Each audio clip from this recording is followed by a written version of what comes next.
Okay, the maths professor is on the air. At least part of the air. Now I have to connect to the Zoom. Thank God there's nothing complicated about the way we're running this.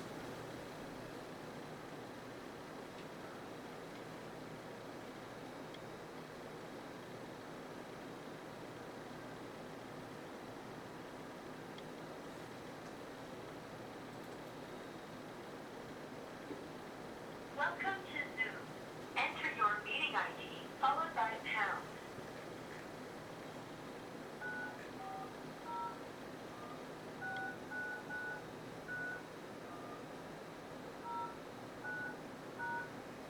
You entered 94016993109. This meeting ID does not exist. Please re-enter your meeting ID followed by pound. Oh, bloody hell.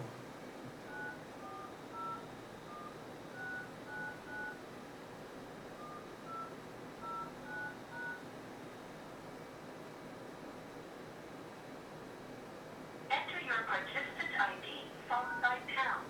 You are in the meeting now. There are 3 participants in the meeting. Okay, well, apparently I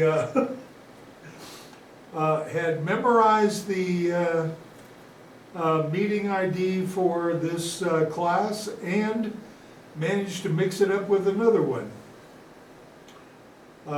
So that'll teach me.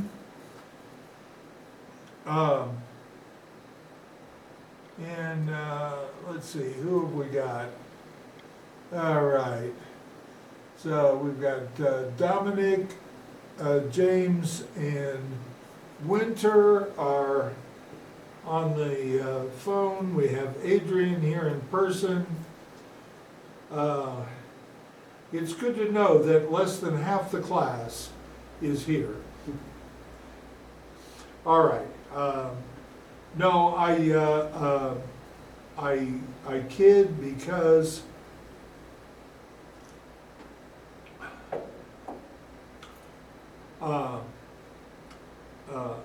we have people who are in this class who are only able to attend by reviewing the video later and sending in their work.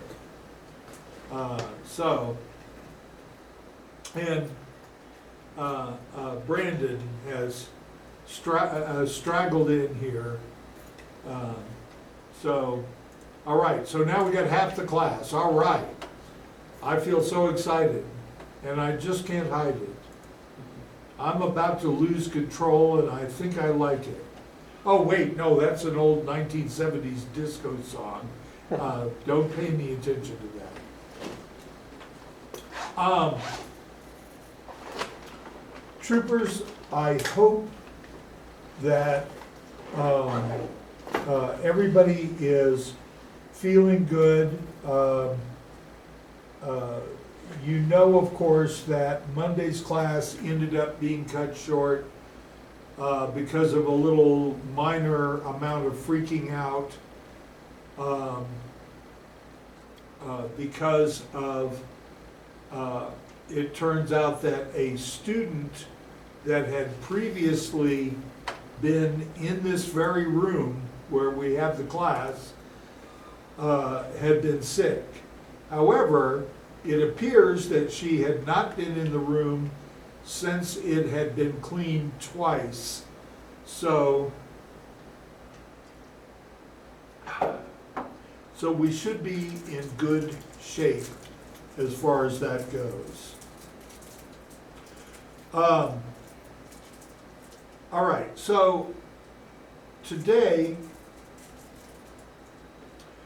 I want to talk to you a bit about, and I should, there we go. Make sure I'm sharing my screen, since I have been criticized in the past for not sharing my screen with those attending by Zoom. and rightly, I mean, um, look, everybody needs to be able to see what's going on. So that means that I need y'all to speak up because I'd like to think I'm a smart guy, but I forget things all the time. Everyone does. And sometimes those are things like, oh, to turn on the share screen part of the Zoom, or to hit the button over here on the Q view so that people are looking at what I'm seeing on my computer. Since of course the screen is behind me, and so I have in the past been going on for a long time before somebody finally said, you realize you're not on the computer view. Oh, okay, well. Anyway. All right, so I want you to go ahead and open Word and go and start a blank document. As usual, we want to put in a header. I'm putting in my name, but you need to put in your name. I actually had a student the other day send me homework where they had put my name as the person who did the homework. Okay, well, that is kind of stunning. All right, so I've got my name. I'm going to put in what class this is.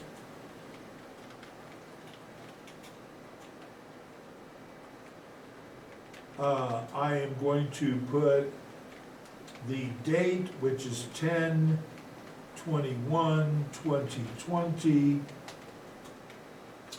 And this is going to be quiz number 11.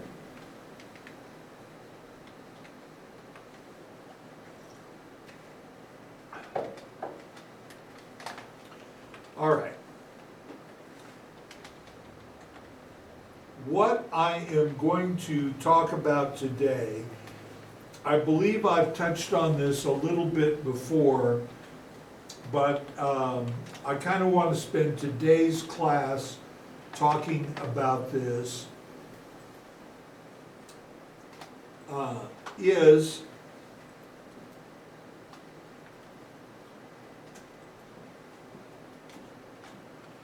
the argumentative essay.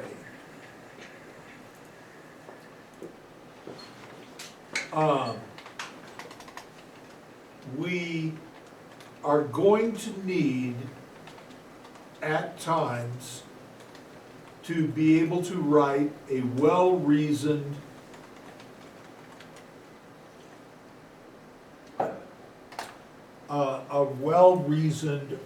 argument for or against something. For example, Mr. Bodoni, what are you tremendously for or tremendously against?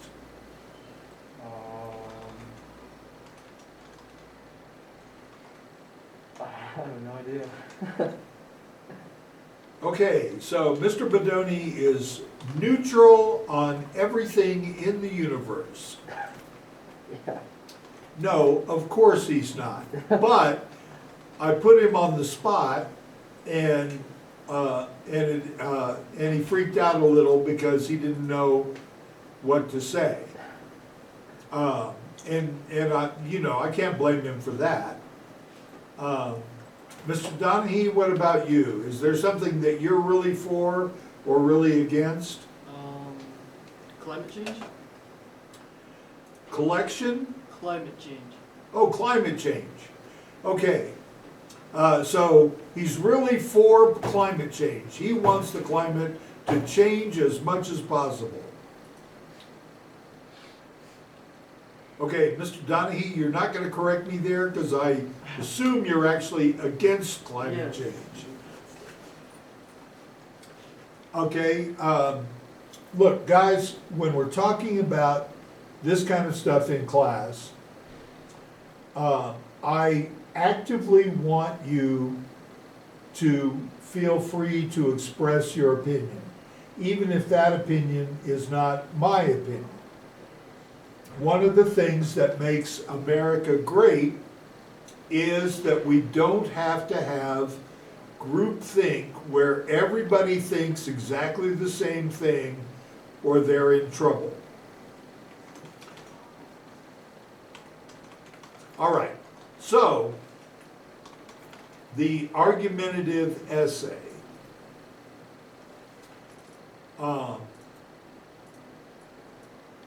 The first paragraph, usually we think of the argumentative essay as being a 5-paragraph exercise, right? So first, we have the introduction. In the introduction, we start from a general position and refine to a specific statement of our argument.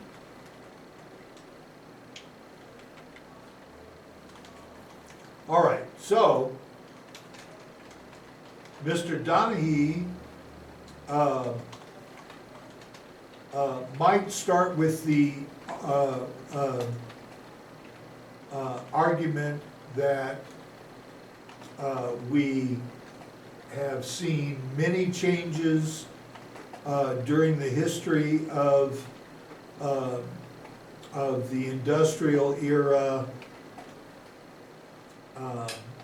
Many of these have been positive for human beings in general, right, and gradually edging towards, but on the other hand, climate change is not good for people and other living things.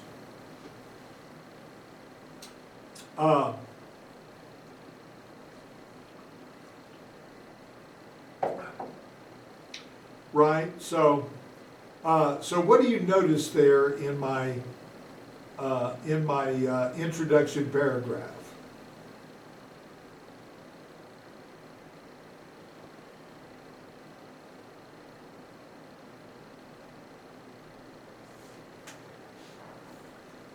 Nobody is noticing there's a red underlined portion?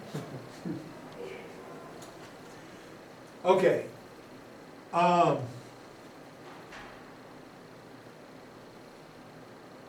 One of the joys of getting older is that I've noticed that sometimes when I type, I repeat words or I leave out words. One of the problems that we see quite often in editing is that people don't notice that there is a repeat word, like if it's at the end of one line and then the word is repeated on the next line. Okay, now luckily, we have spell check on Word, right? So it's not a thing like it was when I was in college and we had to write in blue books. A blue book was something that you bought at the bookstore, and it had like 8 blank pages. And it had a blue cover, which was why it was called a blue book. Right? So whenever we would have to write an essay in English class, we would have to buy a blue book, and then we would have to bring that to class and write our essay in it. Right? Well,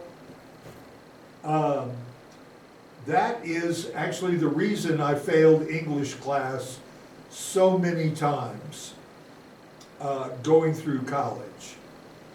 Because at that time, they set the standard that if you had 2 mistakes in spelling or punctuation,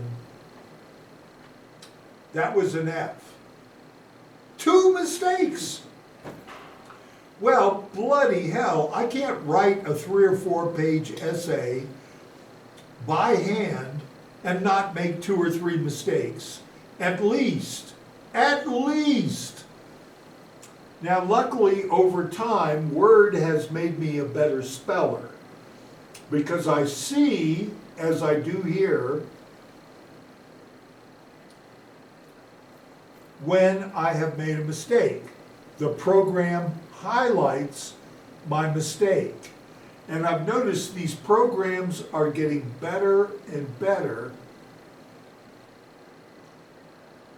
For example, the email program, Gmail, that we use here at school. Not only does it correct if I make mistakes, although I had to link it to spell check in the computer for it to do that, it anticipates what I am going to say a lot of times. And it'll throw it up as kind of a grayed out thing because we have the habit of repeating ourselves in our speeches, and which includes our writing, and the program, the Gmail program has learned, because of course, what do I do besides be here teaching class? I spend an awful lot of time writing emails to people, writing them to students, writing them to other professors, writing them to the administration, writing them to people I'm trying to talk into doing some recruiting or helping us with something, right? I spend a lot of time on email. And the program has learned how I speak so well that it often finishes a sentence for me. Or like I'm writing an email to my buddy Kyler Frank, the guy who runs the radio station here, right? And as soon as I've addressed it, I put a subject, it already says Kyler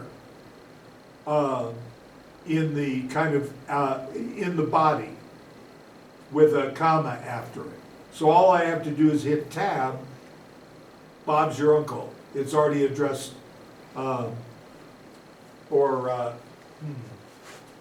my salutation for Kyler is already there.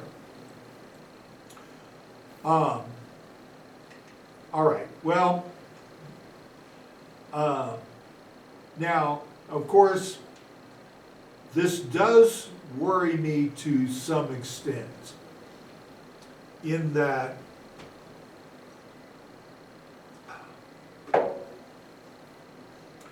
what if my computer starts getting confused between the rants that I put together on Facebook about various political positions or other things and my ordinary email writing? We're not there yet, but we're moving towards the day when, when things like that will be possible. All right, so anyway. All right, so I right-click on the repeated word, and it gives me the dialog box with delete repeated word. So I go ahead and delete that.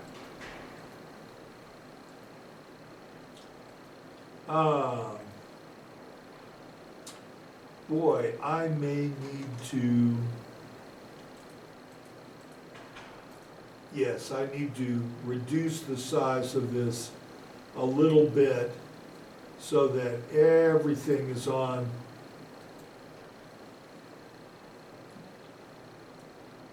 at the same time. All right. All right, well, I'm still at 240%. Hopefully that's enough for y'all to see what's going on. All right. So in our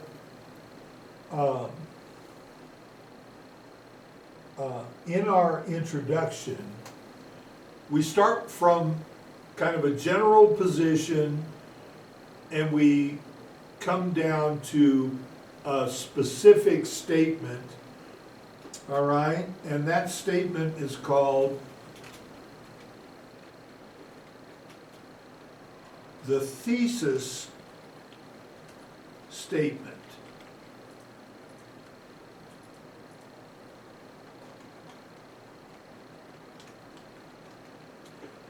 So, some examples.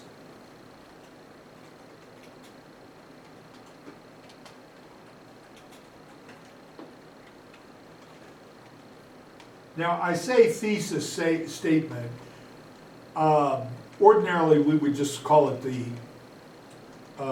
thesis.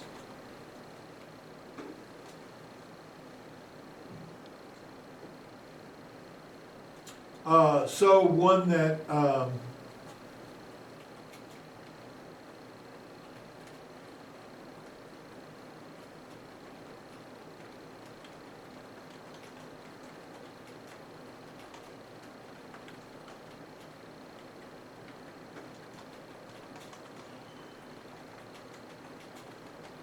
so a thesis statement that could be is guns are dangerous and should only be allowed for the police and military. Or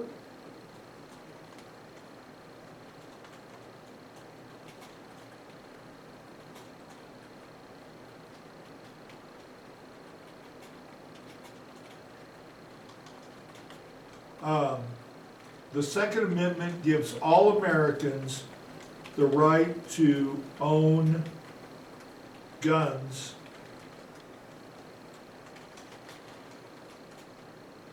and that should be without restriction.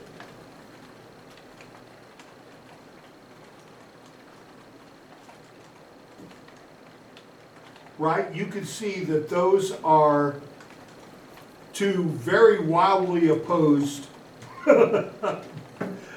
views on gun ownership.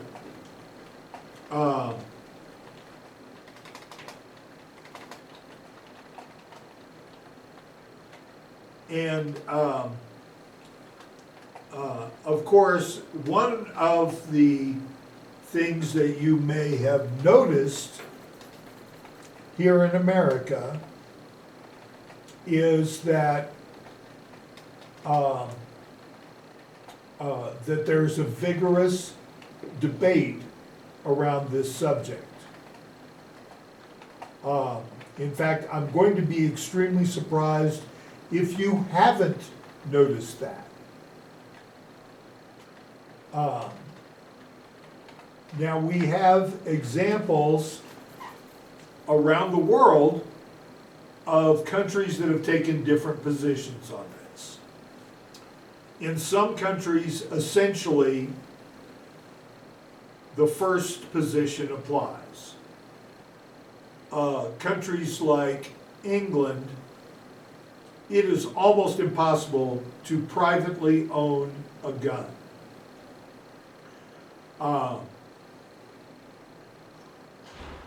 In fact, it may not even be possible anymore.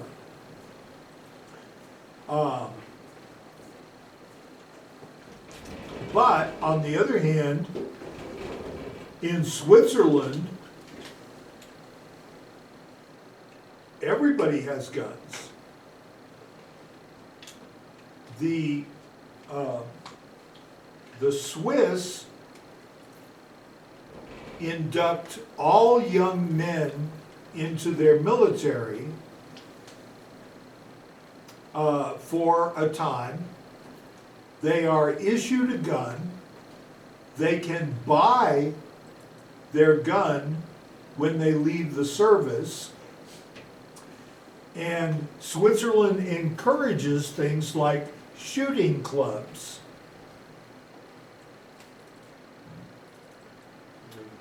So the some people are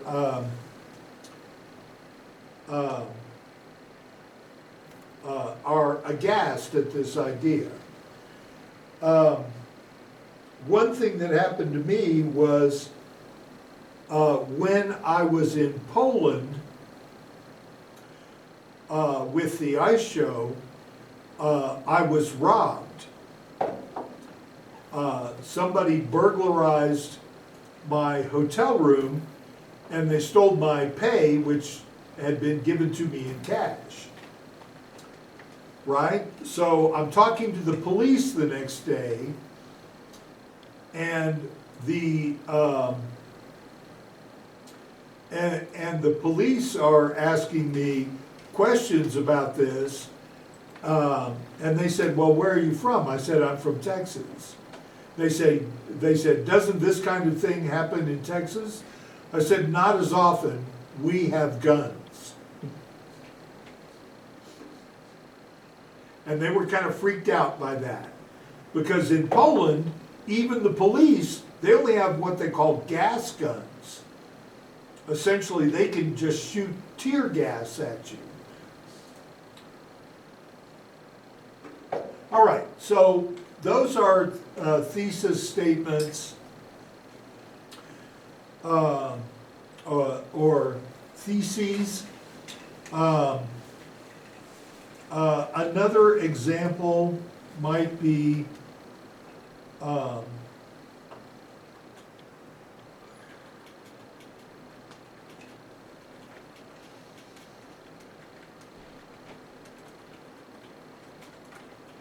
smoking is the right of every American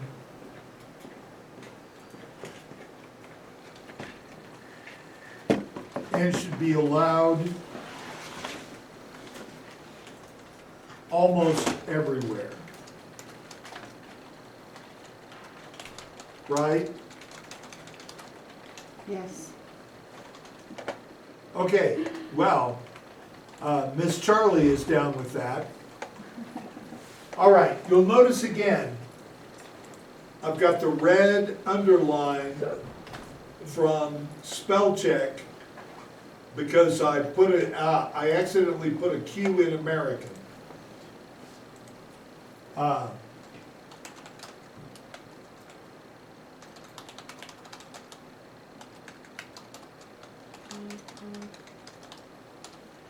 Okay, so what is the opposite position from that?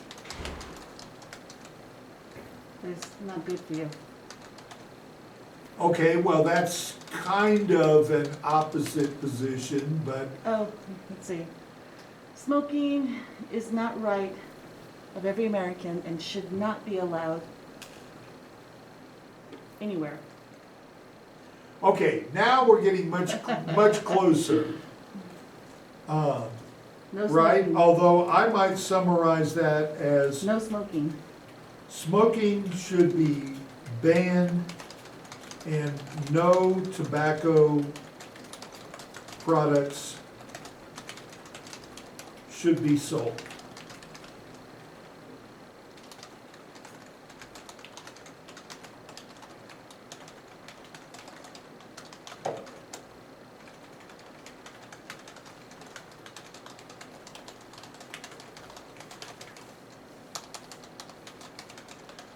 Uh,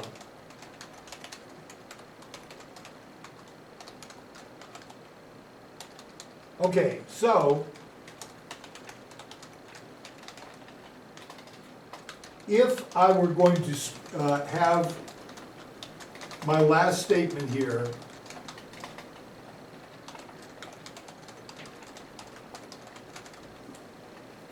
where would I start my general, hey, why didn't spell check notify me that position is spelled wrong here? Where at? In this first line, Is there such a word as positron? but it doesn't say positron.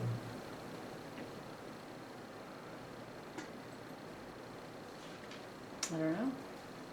Good question.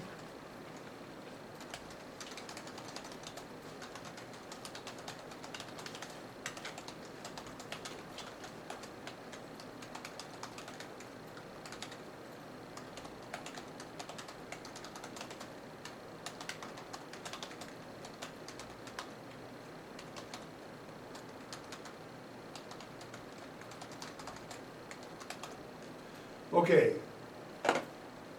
I don't know why it is not picking up on position.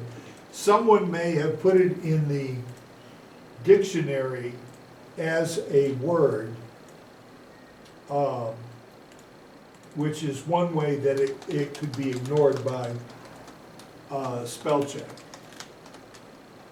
All right, but if I were going to say smoking should be banned and no tobacco products should be sold, what is kind of the general position I would start from in my essay?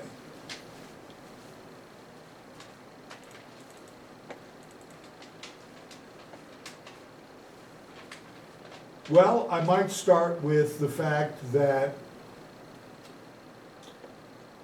lung cancer, heart disease, and stroke are three of the biggest causes of death in America. That all of these are aggravated or caused directly by smoking.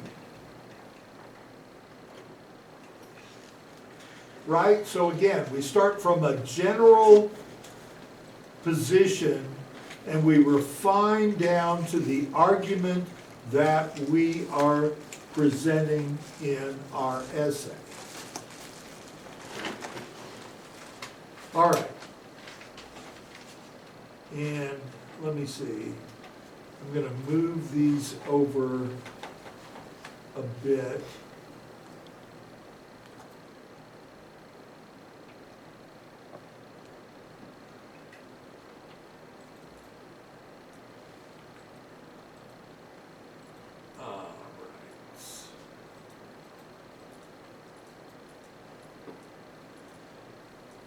All right, so we're going to have 3 paragraphs of that support our position.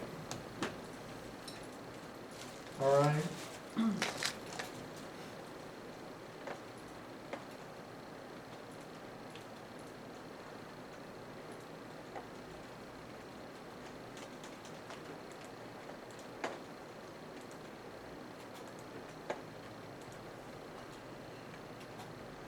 All right, that's not how you spell paragraph, obviously.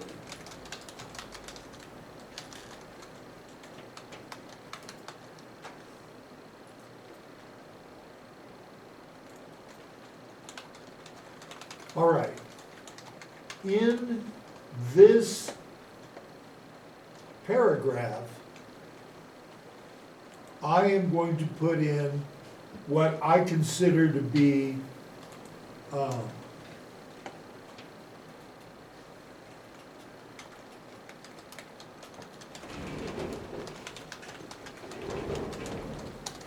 my second strongest supporting argument.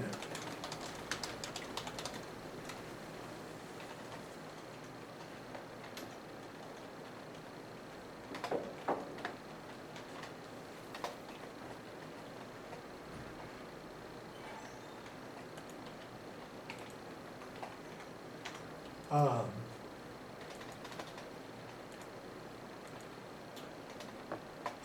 Right, so we really want to think in terms of three supporting statements or arguments in the short argumentative essay.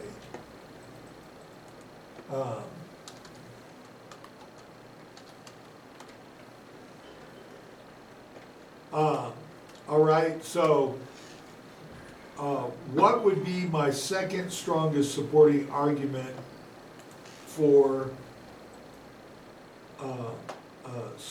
banning smoking? What is a possible candidate there?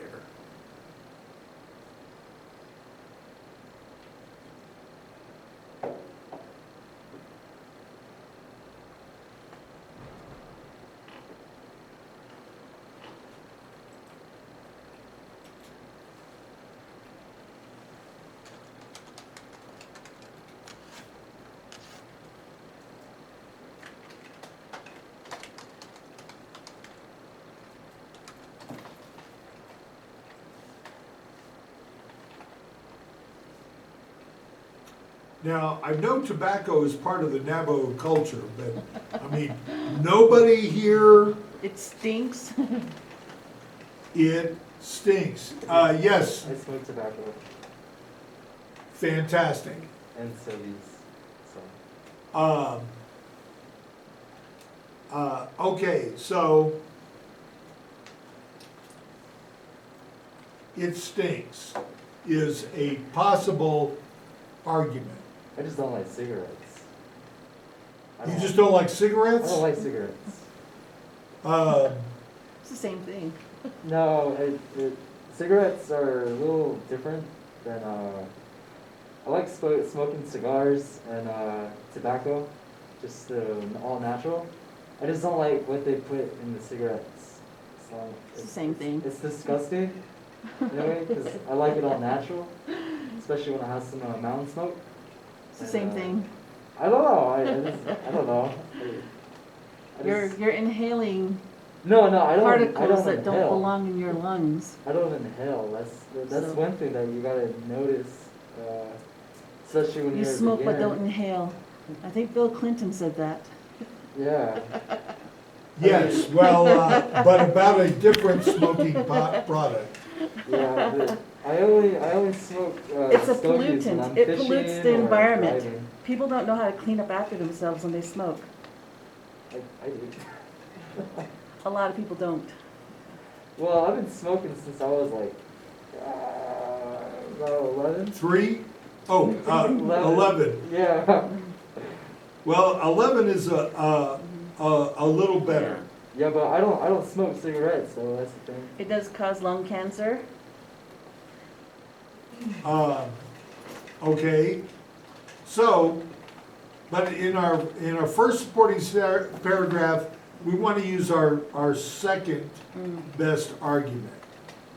Okay, then in our second supporting paragraph,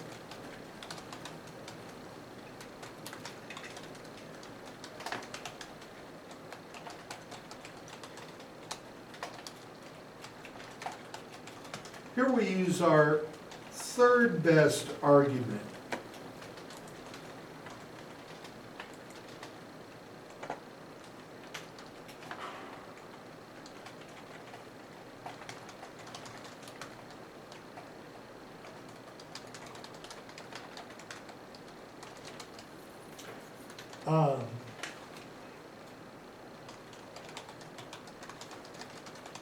Right, so what is a possible third best argument?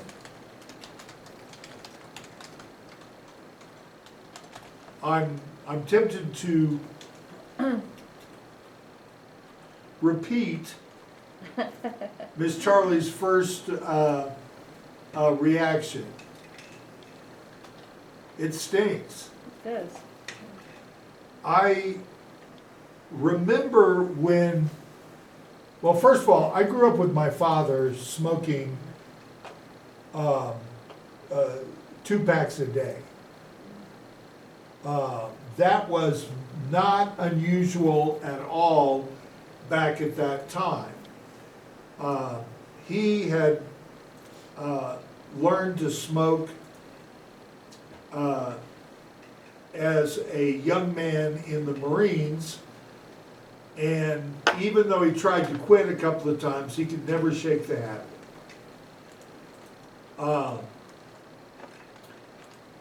So I grew up with him smoking, even in circumstances where now I would be like, that is extremely dangerous. Doing things like smoking while he was working in the scene shop, where there's a lot of flammable materials around.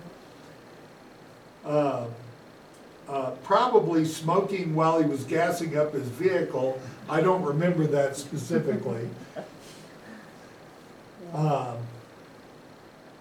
Smoking around the kids. Several of my brothers and sisters got the habit of smoking, and they've all kicked it now. But boy, I remember when my brother smoked a pipe. Oh my God, you've never smelled such a stench in your life. Oh, jeez.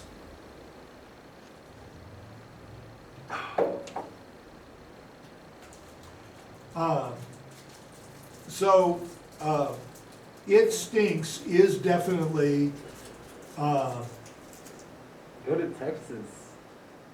go to Texas. They have some very good tobacco there that don't stink at all. No, it stinks.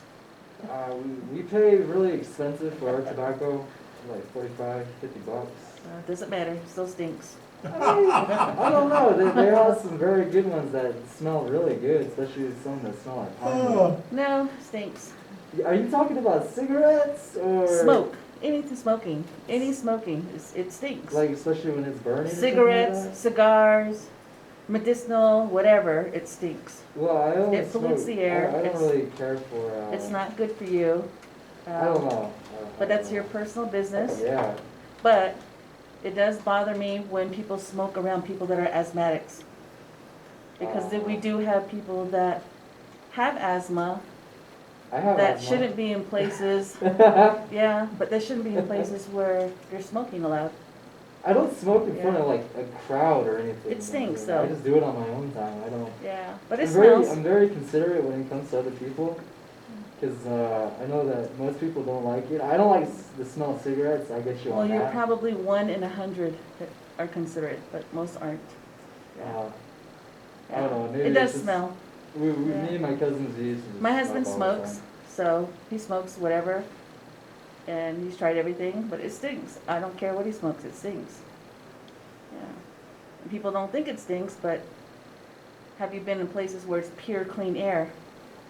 And then you smell it. It still smells. Yeah. I don't know if it's an acquired. well,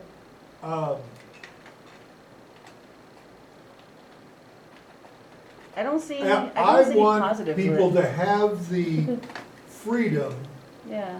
to smoke if they wish. I personally don't want to smoke. I experimented with that when I was in high school and got good and sick, so I looked and felt my best, which kind of put me off the whole thing for life. But I believe that people need to have freedom, and freedom implies the freedom to do things that are not necessarily in your best interest. Right? I know people who drink moderately occasionally. Yeah, I don't drink. I also know people that drink so much that I am extremely concerned about their health, about them driving while intoxicated, about what the effect of that is on their families, right? So there's an upside and a downside to everything, right? So Victoria, even with your position on tobacco, you wouldn't say it should be banned from Navajo ceremonies, would you?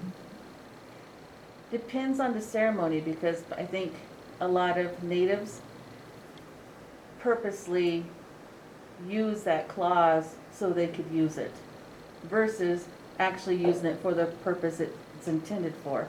You know, Does that make sense? I understand what you're saying, yes. they abuse it.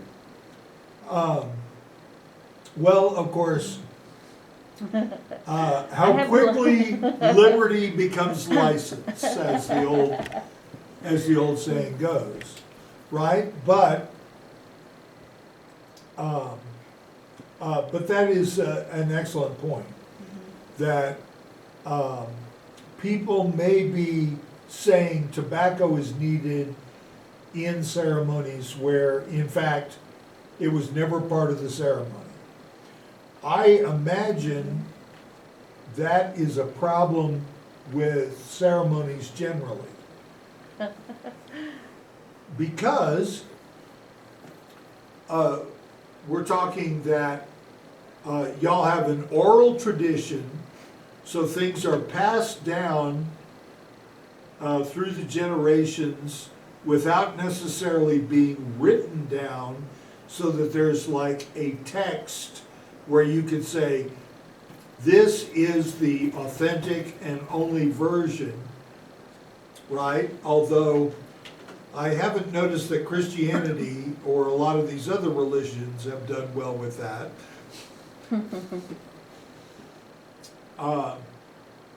Because of course, what ends up happening? People end up arguing about interpretation of the text. Right? It's like the Second Amendment argument. Right? Some people argue the citizens of America shouldn't have guns. And they say, it says in the Second Amendment, a well-regulated militia.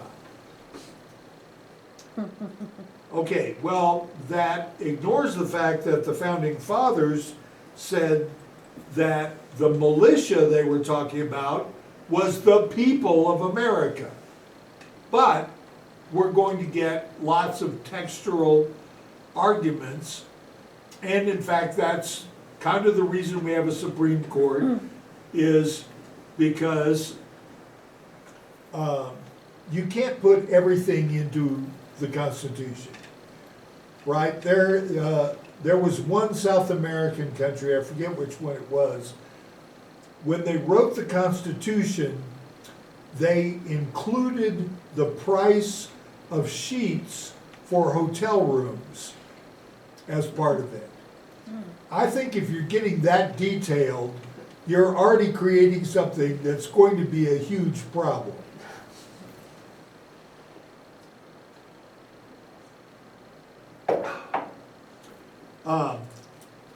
But on the other hand, the only place I've been in South America is Venezuela,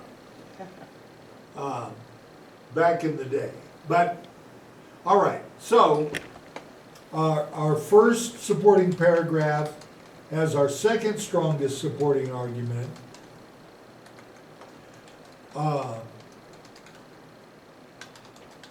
Our second paragraph has our third best supporting paragraph, and I'm willing to bet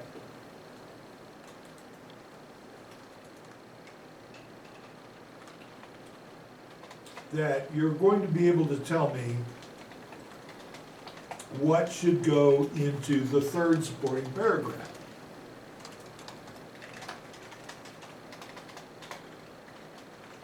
Our fourth strongest supporting argument. An interesting idea, but no, here we're going to put our best supporting argument. When we're talking an argumentative essay, usually we're talking something that is fairly short, 1 or 2 pages. Okay, you can have very long argument type documents. I mean, even to the point where I have read some argument books. You know, why Hillary is the greatest evil that America's ever seen. Why Hillary is the greatest person that America has ever seen. I own books that support both these positions.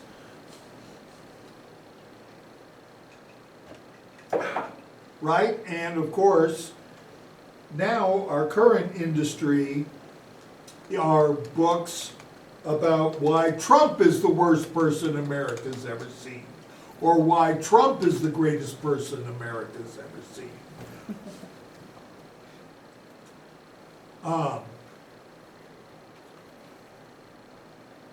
right.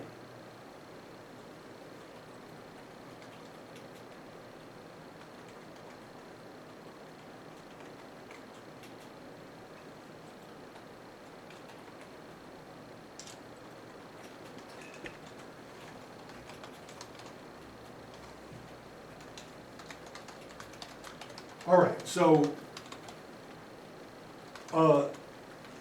I mean, to me, the strongest argument, if I were arguing against allowing smoking, would be the deaths arising from tobacco use.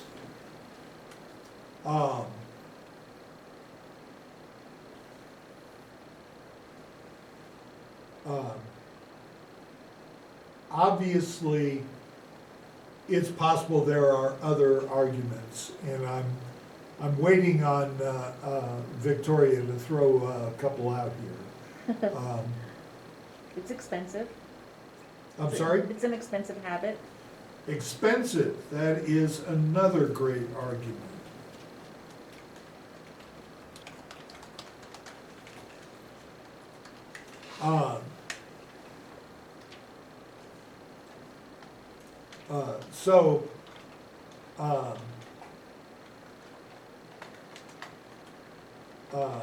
It is an expensive habit. Now, how would we invert some of these arguments? Right? Because the sign of an intelligent mind, as the philosopher says, Uh-oh. is being able to see both sides of the argument, or see the side of an argument you do not support. Well, the counter for the expensive habit is you're able to employ people to, I don't know, to, Exactly. Great income. How many people are supported yeah. by the tobacco industry? For that matter, how many states and local governments and the federal government are getting huge amounts of tax revenue from the fact that tobacco is a legal product that can be sold here in America? Yeah. And as far as deaths arising from the tobacco use, let them die. We have a lot more people being born. We have a lot of overcrowding in this world. So let them die. Yeah. Well, I might have started with the position that people are going to die anyway. True. Um, well, as I've said before in this class, I am a Taoist. Taoists believe in reincarnation. I believe that I've lived many lives and died many times, and that will happen many more times. Now, of course, that may not be y'all's belief. In fact, your belief may be that that I'm doomed to hell as a result of having that belief.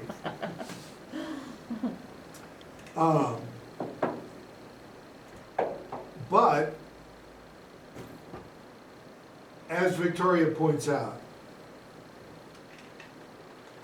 our world is getting very crowded.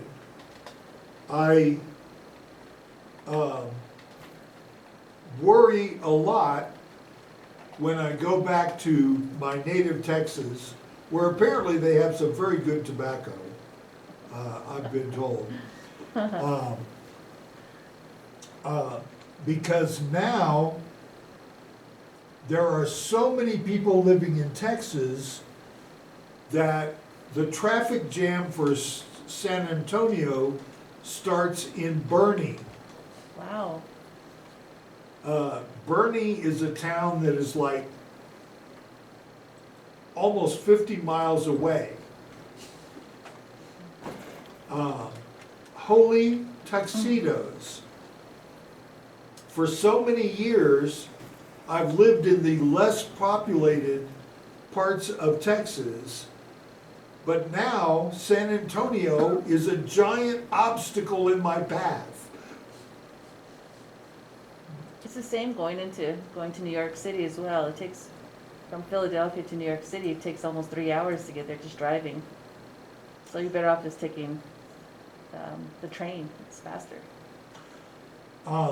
I actually lived in New Jersey working for the American Stage Company for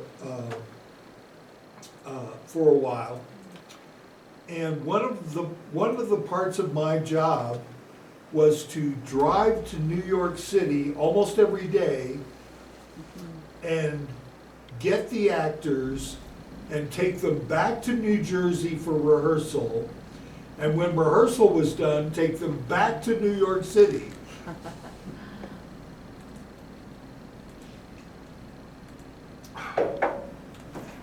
The infrastructure in that area is just horrifying and is not built on the scale needed to support the number of people that are using it.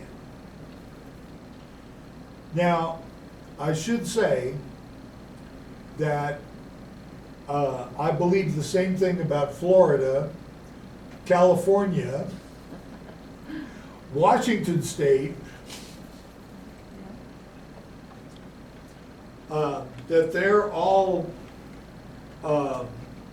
way overpopulated and overbuilt as far as I'm concerned. But I'm more of a rural guy. I want to live in what is essentially a small I town. mean, Crown Point, New Mexico. Crown Point has turned out to be a little smaller than I thought, and a little harder to deal with than I thought. But yeah, I would prefer to live in a small town. For example, for many years, most of my life really, I lived in Corpus Christi, Texas. Now Corpus is a fairly large city, but they still think they're a small town. And y'all can't see it on Zoom, but Miss Charlie is shaking her head that she just cannot stand Corpus Christi. It's the worst place she's ever seen. Except fishing. Fishing's really good there. And very often, we think, a lot of us that lived there would actually call it a fishing village. Yeah, fishing is good, but the rest, no. Well, I mean, it's a great place to live if you like beach, if you like fishing, if you like surfing.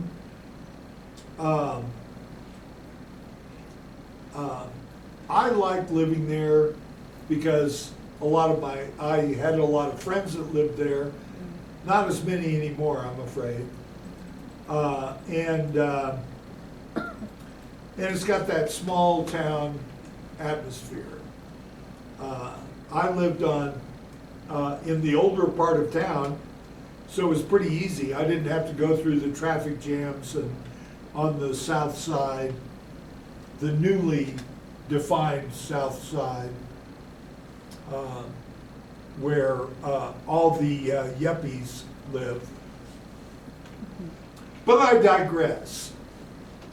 All right, so we have a third supporting paragraph where we use our best supporting argument, right? And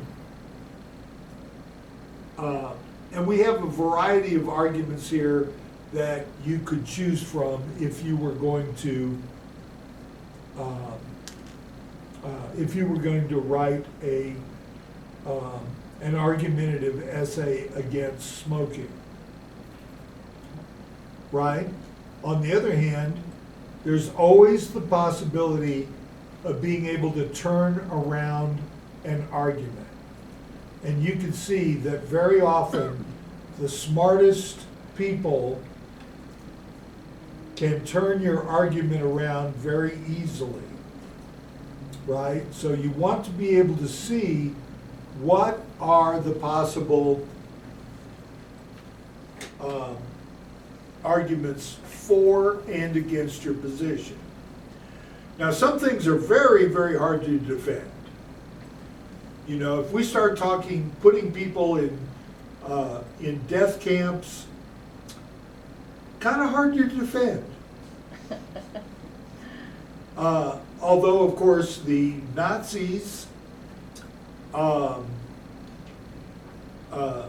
were able to get a whole nation to start thinking in those terms. And they're not the only ones who have done this in history. You know, you look at the broad sweep of history, even just reading the Bible, whole peoples being wiped out. And unfortunately, we've seen that here in America. The Native American population is obviously very much reduced by the fact that Western civilization, particularly the Scotch-Irish, came in and kept pushing them out of some of the best places to live. Right? And it wasn't that, I don't think there was necessarily, well, there was malice on the part of some people, right? The idea that Indians don't deserve to live, that, and of course this is an indefensible position as far as I'm concerned. But a lot of the problem came from the clash of the cultures, right? A guy buys some land from the person he thinks owns it, an Indian, who is all too happy to take his money, even though really he doesn't have the concept of ownership of the land. And then, so the guy now thinks he owns it, and when people intrude, he starts killing them or having the authorities deal with them or whatever. All right, probably we shouldn't go too far into that, because I can see a gaping abyss where I'm called in front of the president and they rip my buttons off and fire me. And I leave having to hold up my pants with no buttons. It's a good morning to us, I guess.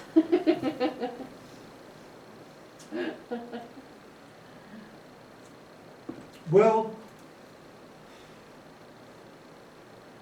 we have to remember, culture is inherent in every group of people on earth, right? This class has a culture. Now, because we have kind of a short history, it's not as well defined a culture as a lot of cultures would be. Right?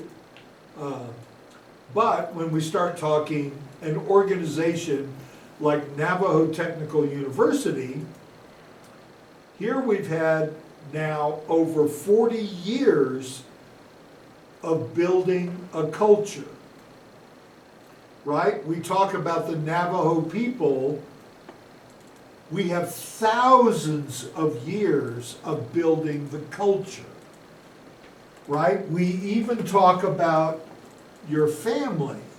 Your family has hundreds of years of building a culture, right? So your family as a whole has those hundreds of years. Your little sub-family, you, your spouse, your children, has a shorter time, right? But you're building on those hundreds of years of tradition from your family, right? So really only orphans are divorced from that kind of family culture, right? And the culture of some organizations is very robust. It's very open, it's very transparent, where the culture of some other organizations is very closed, it's very restrictive.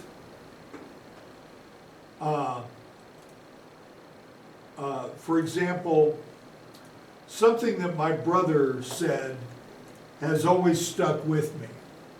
He said, in my family, if there was no rule against something, you could do it. Sometimes there was a rule that you couldn't do it that was made after you did it. Right? But on the other hand, I have known people whose families had, you had to have permission to do almost anything. Okay, well, sorry, I've really kind of gone off the rails a lot today, talking about some related things. All right, so finally,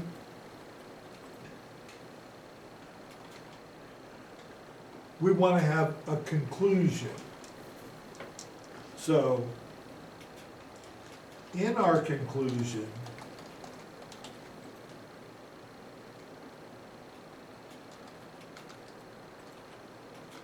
we want to summarize our arguments and restate our thesis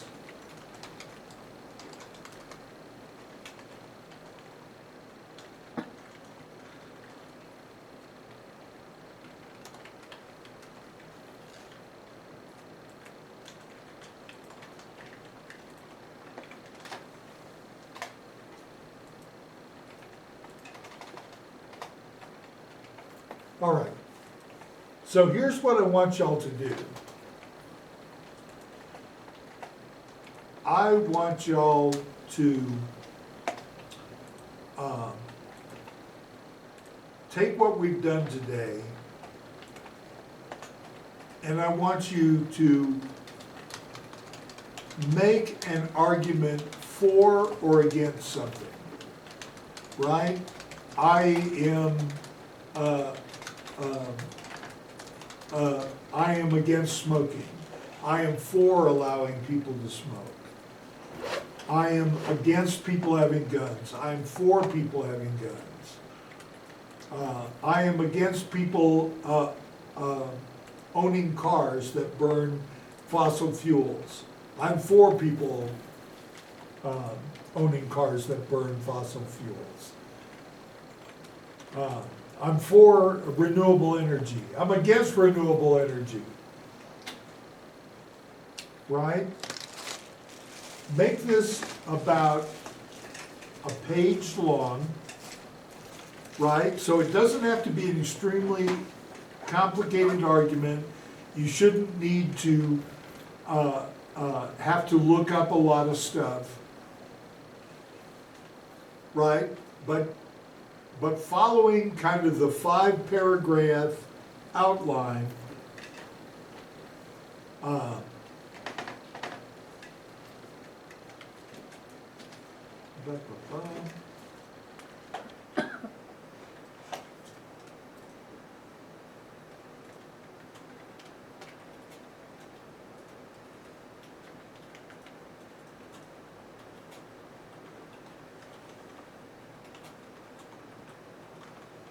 following the 5-paragraph essay format, go ahead and write up a little argument, right? It shouldn't take you more than an hour or so to do it. You have high hopes for us. Well, I mean, look, don't get super carried away with the whole thing. Right? Really what I want to achieve in this class is that you learn to use these tools. You learn to use Word, use Excel, use PowerPoint to present, communicate your ideas, right? That's one of the purposes that we have for even having this class, right? Nobody else except the engineering and technology guys has to take this class. But we started doing it because people had so much trouble using these programs. And frankly, you should be using these programs every time you have a math class. You should be using Excel. When you do presentations, you should know how to use PowerPoint well. And you need to be able to use Word well, because very often you have to write reports and all kinds of little things. All right, well, that's going to be it for today's class. I'm going to go ahead and send you this, or maybe I should just post it on Moodle.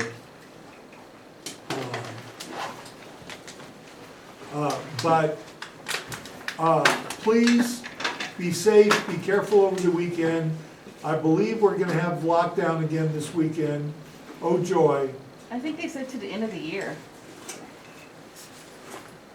Really? Because I Yes. thought I heard Jonathan Nez talking wildly about until we have a vaccine. Oh. And God only knows how long that will be. But have fun. Talk to you soon. I wanted to thank you for double checking.